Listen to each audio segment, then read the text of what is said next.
آپ اور ہم سب نے مل کر نشاط ثانی اسلام کے علمبردار بننا ہے۔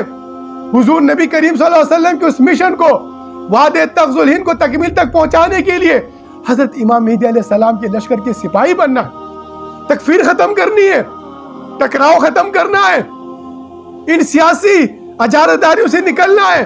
فقیر آپ سے الصلاۃ خیر من النوم کی التجا کرتا ہے کہ جاگو جاگو نہ حشر ہوگا پھر کبھی، دوڑو زمانہ چال قیامت کی چل گیا۔ قیام ہے، قیامت ہے، امت مسلمہ نے کھڑے ہونا ہے۔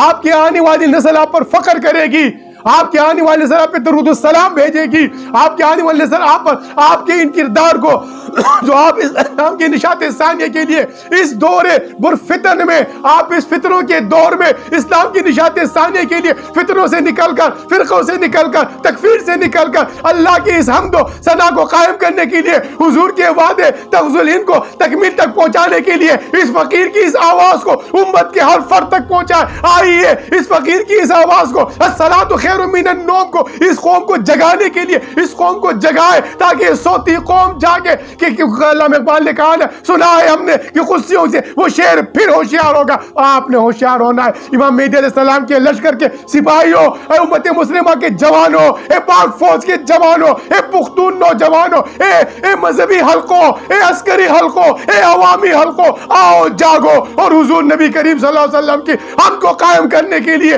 روحانی انقلاب کے لیے، روحانی نظام کے لیے، حضور کی حمد و ثنا کے لیے، وعدے تغز الہند کے لیے فقیر آپ کو دعوت دیتا ہے۔ آئیے تکفیر سے نکلیے، فرقوں سے نکلیے، ایک دوسرے کے خلاف دست گریبانی سے نکلیے، اور الصلاۃ خیر من النوم تیاری کیجیے۔ میں اکثر عرض کرا کرتا ہوں، نیت کیجیے، آئیے تیاری کیجیے۔ ہم آپ سب نے مل کر اسلام کی نشاط ثانیہ کے اس علم کو لے کر اس زمین پر دوبارہ خلافت علی منہاج نبوت کا قیام کرنا ہے۔ وما علینا الا البلاغ المبین۔